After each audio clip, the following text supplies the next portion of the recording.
Alright, here's the quick challenge. So I had I have a pocket watch, the one I fixed before. Let's bring that into scene for a second.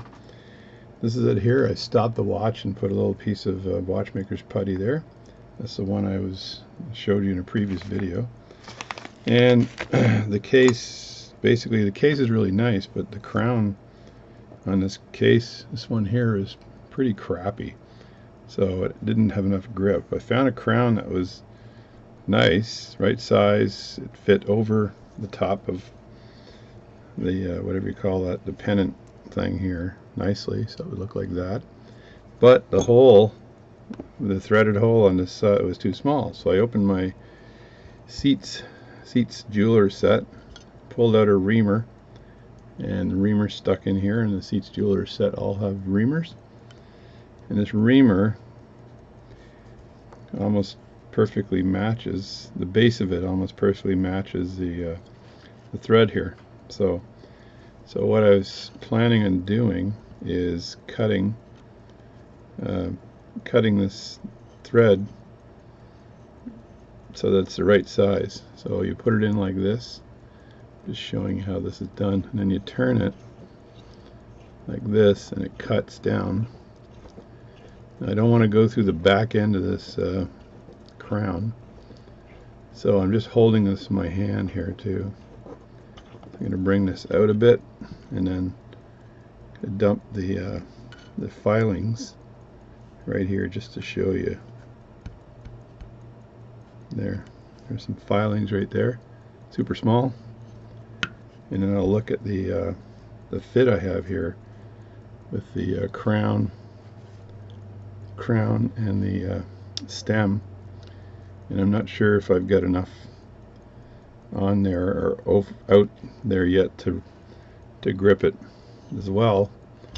I want to look at how deep I'm going in here. So if I look at that as how deep, I can just hold my thumb right here and then remove that and then measure like this, and you see that's like there, and then measure that, and I got a little ways to go, not that much though. So I'm going to dig a little bit deeper, and sort of self-lines itself. I was holding it with a pair of pliers, but it's actually better just to hold it with your fingers and then rotate it, and I had to figure out which way is the best way to rotate it. You just have to stop it from turning while you're doing this, and you're twisting the top like that to get it in there, and to ream it and back it off a bit, and then ream it some more and then back it off a bit. Now hopefully I'm not through the crown. So look at the other end of the crown. So far so good. And I can put it on the mat here and tap the end, get stuff out of it, and then see if this fits yet. I don't think it does actually. It's getting close though. It's getting very close.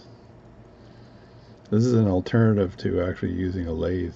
So look at that. So it's holding it now, but still a little bit more. So again, I take it out and I want to measure how deep I've gone, because I don't want to go so deep that I go through the other end of the crown. Just put my thumbnail there, don't move it, and then put it on the edge, and I got still some room in the center to do that.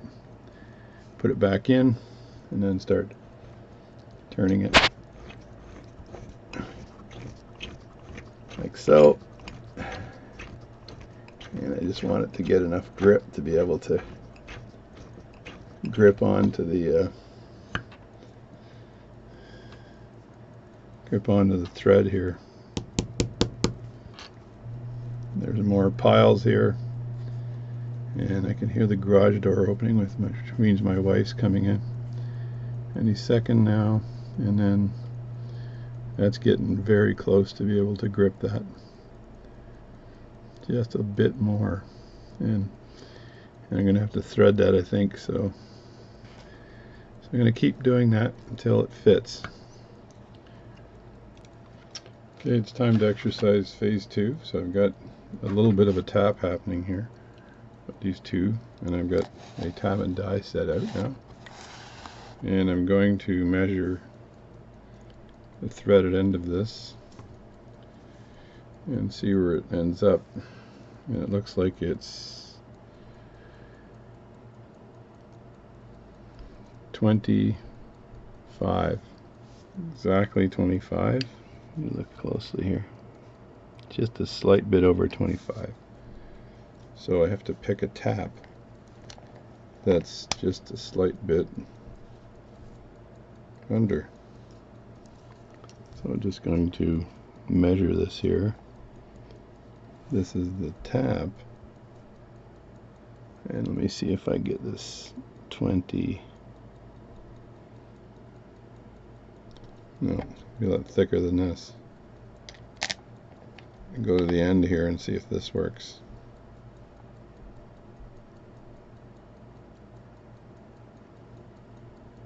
Oh, there we go. So that is 25. Exactly. 25. Now the question is, do I do it at 24? Let me have a look at this here and see if it's all the way in there.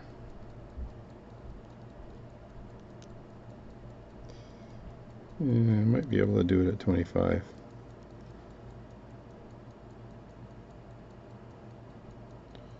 Yeah, I could be able to tap this. I might tap it at 24 and then re-tap it. That goes all the way to the bottom, so that's not going to do anything. And this is to the bottom of this thing here, so that's not even the right one. So it is 25. So it is this here. So I'm going to have to see if I can throw that in and tap it. I hope it does. I hope it works, because it would be nasty if it didn't. Right? Right. So, okay, throw that in like that. Something like that, and then put this. I'm going to set it all up. I'll be right back. Okay, here's the tap. And I just have to, there's an insert there, and I just have to tighten this. Now, I'm not the world's greatest tapper because I don't think I've ever tapped anything before. I'm just kidding. I've done some tapping. Shoe tapping, toe tapping, maybe not this kind of tapping. I should find a way of holding this crown, because I'm not going to be able to tap it properly by just putting it on top and turning it. I don't think I will. Anyway, so, but I'm going to try a little bit of cutting material maybe. Just turn this like that and just back it off a bit.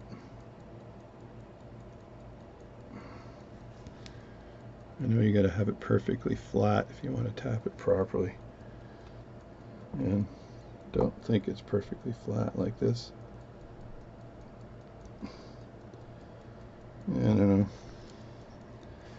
I know I need to could do this in the lathe. It might work a bit better. Just turn it and then back it off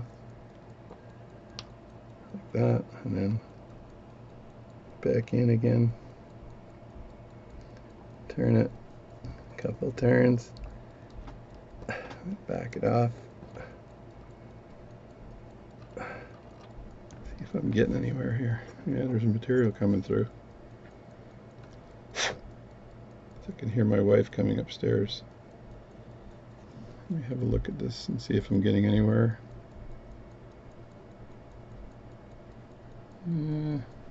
It's starting to work. So I'm going to do this again.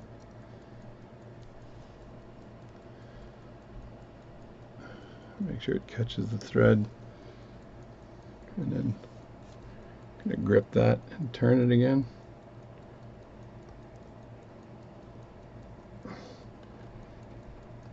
I need to turn it a bit more. What I need to do is get a pair of vice grips so I can turn that a bit more. Just hang on. Alright, I think I'm going to use this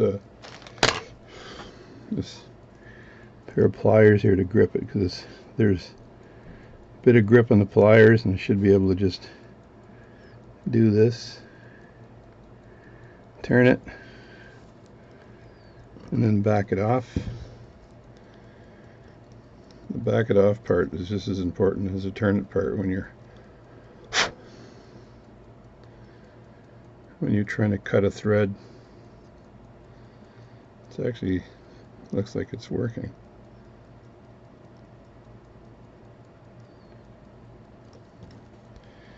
Not sure how much more I got to cut here, but grab it on the end here. This is a video for you to see if you get any better way of doing this, because I don't. So I think I'll back it off now. So patience is necessary here when you're doing this, because you could totally screw it up. Let me look at the depth of that thread. It's turning out pretty good, actually. That might be good enough, actually. If I look at, I just want to see how much of the stem that it's gripping.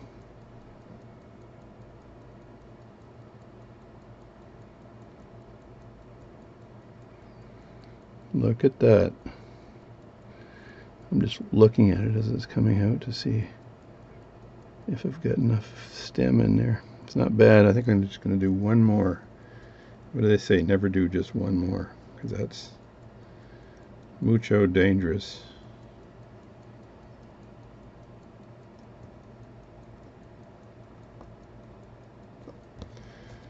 Alright, here we go.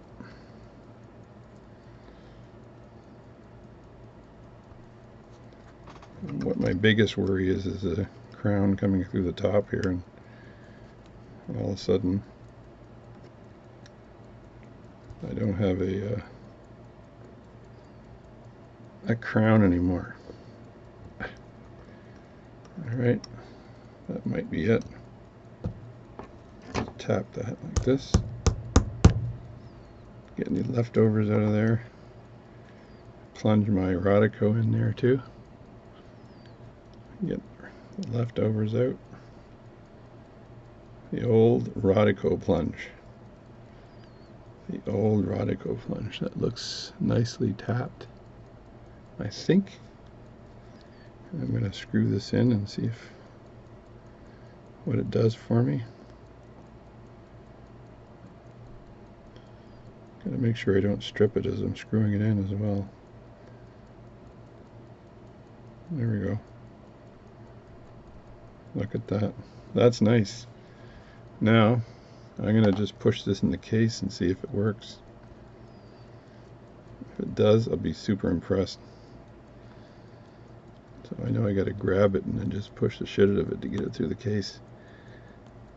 There's no better way that I know of that anybody can tell me of, I guess. There we go. And it's on the other side, and then I just need to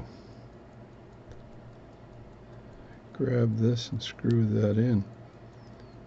So what I'm going to do is I'm going to grab it with the pliers here and then start turning it and see what happens. Stick it out as far as possible, I guess. I think there's like two positions here. There's like this position, and then I think it goes out one more step and just push it out here.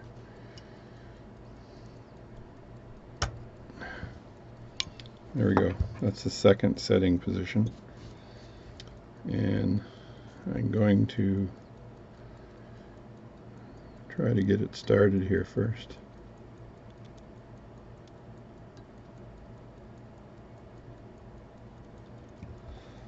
And then grab it with the pliers on the end.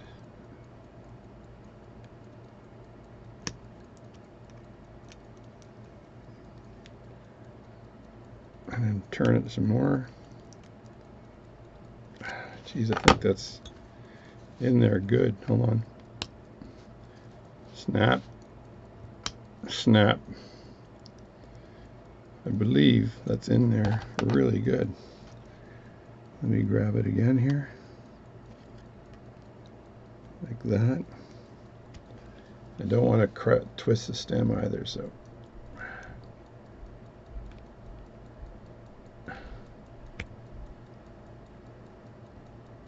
there, that's torqued in nicely. So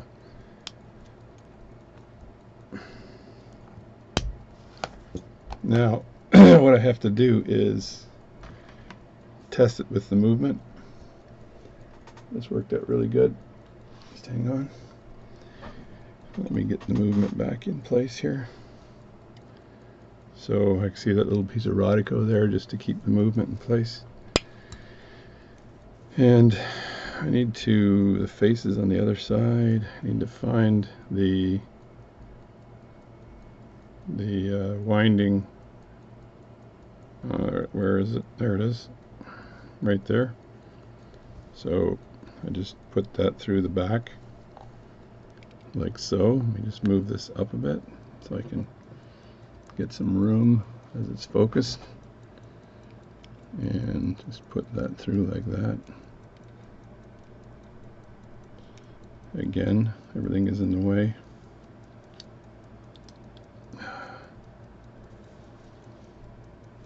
And then snap it in, maybe, you think?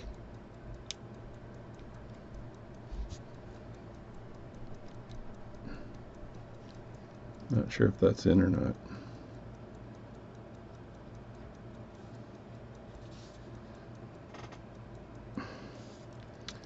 I don't know. Yeah, that's in all the way. The question is the movement sitting right in there?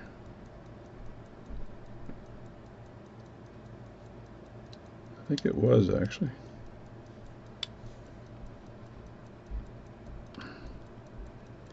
Yeah, so that's in there. So now, just to make it a little bit easier, I'm going to put the face on, just so I don't mug up the movement too much. And then grab this screw and put it, actually I want to put it in the back. So just hang on a sec. Put it right here. And then screw that in. I should get a bigger screwdriver, but I'm a little bit impatient right now, so I'll screw that in and it'll rise up a little bit. And I need to get a bigger screwdriver. Hang on. Just so it's the right size. There. So let me get rid of this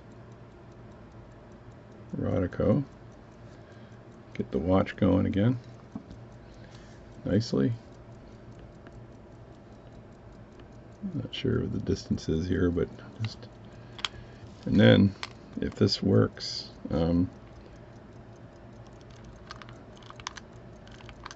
that is winding really nice.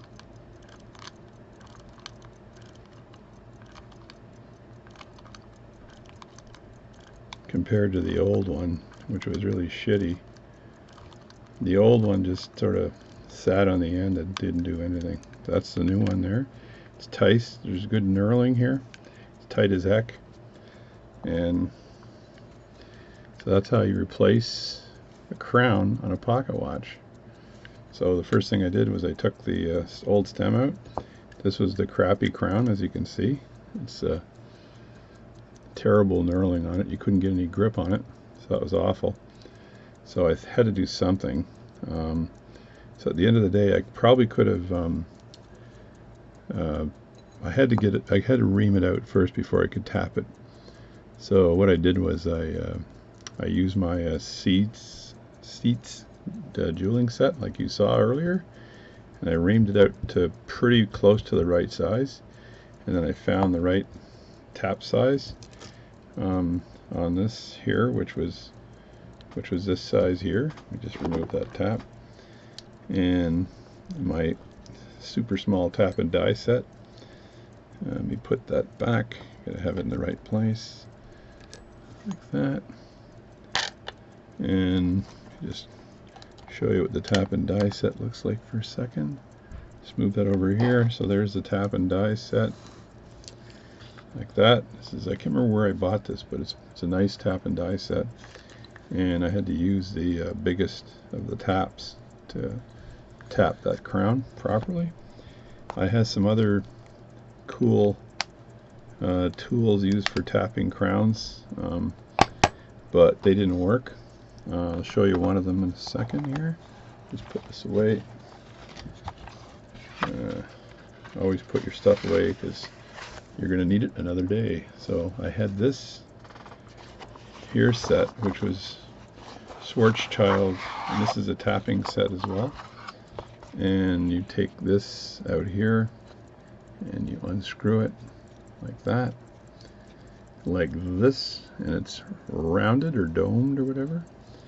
And then you throw the crown into the breech, and then you pick the right tap on this side, but only after you tighten the crown down. You tighten the crown down like so. I think I got it backwards. Yeah, I do.